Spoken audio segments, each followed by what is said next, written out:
ऐका, समजा समजा तुमच्या गावात काही लोक आली, येतात, येतच असतात, कोण ना कोणतरी येत असतात. पण अचानक काही लोक आली, तुम्हाला त्यांनी मारलं आणि निघून गेली. तुम्ही काय कराल? आरडाओरडा, आम्हाला वाचवा, आम्हाला वाचवा, कोणीतरी वाचवा, कोणीतरी वाचवा. पण कोणीच आलं नाही. परत तेच लोक येतात आणि परत तुम्हाला मारतात. परत सगळे बघत उभं राहतात की तुम्हाला मारलं.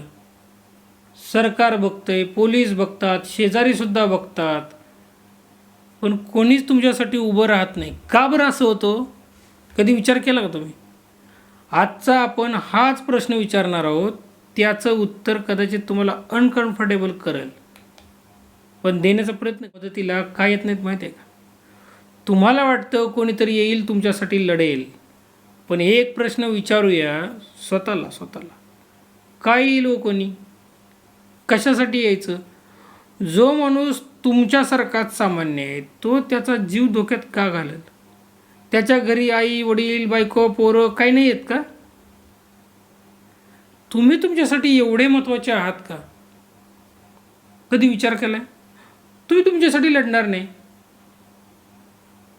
कडक आहे पण सत्य आहे हो. कोणीही तुमच्यासाठी स्वतःहून मारायला का तयार होईल? अरे तुम्ही स्वतः मरायला तयार नाही स्वतःसाठी. तुम्ही रडत बसता, रडून रडून म्हणता की सरकार आम्हाला वाचवायला येईल. सरकार प्रत्येकाला कसं काय वाचवायला येईल? जोपर्यंत तुम्ही स्वतः उभे राहत नाही तोपर्यंत दुसरा मदत तुमची का करेल? सरकारने सिस्टीमच्या काही मर्यादा असतात. आपण म्हणतो सरकार काय करतं? सरकार काय करणार आहे? प्रत्येकाच्या दरवाजात येऊन नाही उभं राहू शकत. तुम्हाला हे समजायला पाहिजे. पण वास्तव काय आहे माहिती आहे का? सरकार 24 तास तुमच्यावर लक्ष पण देऊ शकत नाही. लक्षात घ्या, पोलीस प्रत्येक ठिकाणी जाऊन बसू शकत नाही. तुमच्या दरवाजाच्या बाहेर पोलीस नाही उभा राहू शकत. हल्ला झाला की काय होतं? पहिले मार खाल्ला जातो आणि नंतर पोलीस येतं. काय कराल तुम्ही? आणि तुम्ही जर आंदोलन केलं तर तुम्हालाच मारलं जातं. म्हणजे तुम्ही न्यायासाठी सुद्धा उभा राहिले तर पोलीस तुम्हालाच चोप देईल. तुम्हाला नरसापूरच्या घटनेतून कळालंच असेल ना, त्या लहान मुलीवरती अत्याचार झाला आणि त्या अत्याचार झाला म्हणून लोक न्याय मागण्यासाठी रस्त्यावर उतरले. पोलिसांनी काय केलं? आरोपीच्या मुसक्या वळायच्या सोडून राज्यात होणारे बलात्कार, देशात होणारे बलात्कार रोखायचे सोडून जे न्याय मागायसाठी रस्त्यात उतरलेत त्यांना लाठीचार्ज केला, त्यांना मारलं. म्हणजे तुमची मर्दानगी, तुमचं पुरुषत्व कुठे? त्या न्याय मागणाऱ्या जनतेला हे विचार करावा लागेल की तुम्हाला जर न्याय पाहिजे असेल आणि तुम्ही न्याय मागत असाल तरीसुद्धा तुम्हाला फटकेच पडतात, न्याय भेटत नाही तुम्हाला. आरोपीला मारायचं सोडून पोलीस न्याय मागणाऱ्या जनतेला मारतं. तिथं कोर्टही त्याच्यावर काय संज्ञान घेत नाही, मुख्यमंत्री काय बोलत नाही. किती दुर्दैवी गोष्ट आहे, किती दुर्दैवी गोष्ट आहे. जिथं लोकांना न्याय मागण्यासाठी रस्त्यावर उतरावं लागतं. यातून तुम्ही एक लक्षात घ्या की तुम्हाला तुमचं रक्षण स्वतः करायचं आहे. घडलेली घटना परत घडू नये म्हणून तुम्हाला जागरूक व्हावं लागेल, तुम्हाला जागृत व्हावं लागेल, तुम्हाला स्वतःचं संरक्षणासाठी तयार व्हावं लागेल. तुम्ही हा विचार सोडा, बुद्धीतून काढा की एखाद्या पिसाळलेल्या कुत्र्यासोबत तुम्ही राहत असताना त्याच्याकडून तुम्ही न्यायाची अपेक्षा ठेवू नका. पिसाळलेला कुत्रा असतो, त्याच्यासोबत तुम्ही राहत असाल तर तो कुत्रा कधी ना कधीतरी चावेल. बंदोबस्त तुम्हाला करावा लागेल. तुम्ही त्याच्यासोबत राहून समाज चांगला नाही घडवू शकत. तुम्हाला तो कुत्रा शोधावा लागेल आणि बाहेर काढावा लागेल. तुम्ही पोलीस सरकार यांच्या भरोश्यावर राहून फायदा नाही आहे. तुम्हाला स्वतःचं संरक्षण स्वतः करायला शिकावं लागेल. हे लक्षात घ्या. पोलीस येतील पण काय फायदा त्याचा? एकदा का अपराध घडला की घडला, मग तो उशिरा आलेला न्याय काय कामाचा तुमच्या? न्याय पण भेटला, समजा तुम्हाला भेटला पण नंतर भेटला, काय फायदा? म्हणजे त्यासाठी तुम्ही एक बळी देणार का? एखादा बळी गेल्यानंतर त्याला न्याय भेटला, त्यात अर्थ आहे का? बळी जाऊच नाही म्हणून काहीतरी प्रयत्न केला पाहिजे ना. आणि ही जिम्मेदारी तुमची आहे, सरकारवरती अजिबात ढकलू नका. समाजात अपराध होतात हे ठीक आहे, पण ते अपराध होऊ नयेत म्हणून तुम्ही काय केलं आजवर? फक्त सरकारनं करायचं, प्रत्येक गोष्ट सरकारवरती सोपवतोय तुम्ही, सगळं सरकारनं करायचं. अरे तुम्ही तुमची पण जबाबदारी घ्या ना. तुम्हाला माहिती पाहिजे तुमच्या आसपासचा व्यक्ती कसा आहे. तुम्हाला सावध राहावं लागेल, तुम्हालाच सगळं करावं लागेल. लक्षात घ्या, तुम्ही आधी जखमी होता, तुम्ही संपता, तुम्ही मारले जाता. म्हणून एक गोष्ट लक्षात ठेवा, तुमच्या सुरक्षेची पहिली जबाबदारी तुमची स्वतःची असली पाहिजे. मानसिक गुलामी काय माहिती आहे का? आपण काय करतो माहिती आहे का? काय करतो? आपण वाट बघतो. कुणाची वाट बघतो? कोणीतरी येईल वाचवेल, कोणीतरी येईल वाचवेल. असं होतं का हो? हीच सर्वात मोठी चूक आहे ना, ती तुम्हाला गुलाम बनवते. ही मानसिक गुलामी आहे की आम्हाला पोलीस येतील वाचवतील, पोलीस येतील वाचवतील. अरे पोलीस येईपर्यंत तुम्ही जिवंत राहाल का? आपण स्वतःला कमजोर समजतो आणि मग जग आपल्याला तसंच वागवतो. शक्तिहीन माणसाला कोणीही सिरियसली घेत नाही, हे लक्षात घ्या. पोलीससुद्धा त्याचीच इज्जत करतात ज्याच्या हातात पॉवर आहे. लक्षात घ्या, हे लक्षात घ्या. Self defence.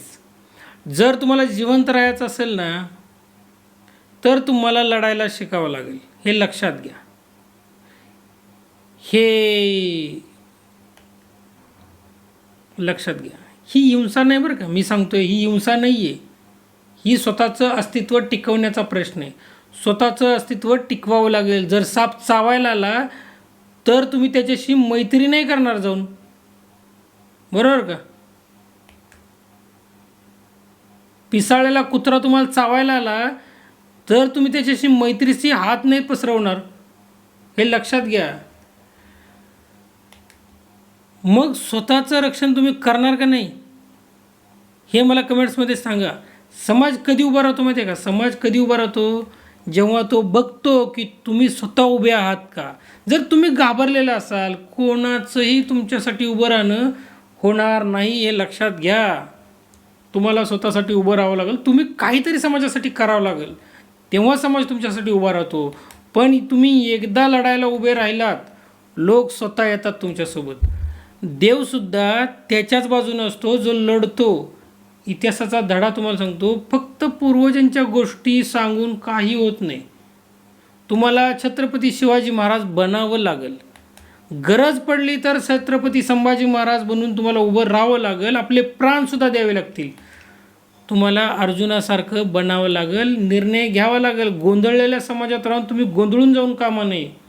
तुम्हाला अर्जुनासारखं उभे राहून रणांगणात उतरून युद्ध करावं लागेल. अधर्मासाठी तुम्हाला, अधर्माच्या विरोधात तुम्हाला उभं राहावं लागेल. जर तुम्हाला वाटत असेल अधर्म रुकावा, थांबावा, तर तुम्हाला नक्कीच त्यासाठी उभं राहावं लागेल. लक्षात घ्या, निर्णय तुमचा आहे. भीतीत जगायचं की लढत जगायचं. मार खाणं सोपं आहे हो, पण सतत मार खाणं अशक्य आहे. इतक्या वर्ष, हजारो वर्षापासून सतत सतत सतत महिलांच्यावर अत्याचार होते आणि तुम्ही सतत सतत सतत न्यायाच्या अपेक्षेनं दुसऱ्याकडे बघताय. शक्य आहे का ही गोष्ट? अरे होत नाही, होत नाही. दिसतंय तुम्हाला, उघड्या डोळ्यानं दिसतंय की तोच अपराध परत परत परत परत होत राहतोय आणि आम्ही अपेक्षेनं बघत राहतोय कधीतरी आम्हाला न्याय भेटेल, कधीतरी आम्हाला न्याय भेटेल. अरे तुमच्या न्यायाच्या पायात असंख्य मुलींची आबरू लुटली जाते, याकडे तुमचं लक्षच नाही आहे. स्वतः उभे राहा, स्वतःच्या संरक्षणासाठी उभे राहा. जर तुम्ही आज घाबरलात, उद्या कोणीही तुम्हाला वाचवू शकणार नाही, हे लक्षात घ्या. कोणीही नाही वाचवणार. पण जर तुम्ही उभे राहिलात तर तुमच्यासोबत जगसुद्धा उभं राहील, हे लक्षात घ्या. समाजसुद्धा उभं राहील, हे लक्षात घ्या. इतिहास तुम्ही घडवायला तयार व्हा, कारण शक्ती तुम्हाला श्रेष्ठ बनवते. शक्ती निर्माण करा, तिचा उपयोग योग्य करा. कोणी आपल्याला वाचवायला येईल, कोणी आपल्यासाठी उभं राहील, ह्या अपेक्षा सोडून द्या. तुम्ही स्वतः उभं राहायला शिका. माझा शेवटचा संदेश हाच आहे की तुम्ही स्वतः उभे राहायला शिका. स्वतः संरक्षित व्हा. स्वतः मिलिटंट बनण्याचा प्रयत्न करा. आपल्या गावाची, आपल्या खेड्याची, तुम्ही ज्या शहरात राहता तिथल्या आपल्या गल्लीची रक्षा ही तुम्ही सगळ्यांनी मिळून करायची आहे. तुमची जिम्मेदारी आहे. कोण कसा आहे, काय कसं आहे, प्रत्येकावरती ध्यान ठेवायची जबाबदारी तुमची आहे. तुम्ही हे म्हणू नका की तुम्ही त्या समाजात राहताय तर तिथे साप नसतील, विंचू नसतील, तिथे काटे नसतील, तिथे पिसाळलेले कुत्रे नसतील. हे सर्व असतील. तुम्ही या सर्वांच्या सोबत राहून सुरक्षित राहण्याची अपेक्षा करू नका. तुम्हाला वेळीच समजून घ्यावं लागेल की नक्की कोण पिसाळलेला कुत्रा आहे, कोण साप आहे, कोण विंचू आहे, कुठे काटे आहेत, कुठे फुले आहेत, हे तुम्हाला बघावं लागेल. ही जिम्मेदारी तुमची आहे, हे लक्षात घ्या. धन्यवाद. जय हिंद.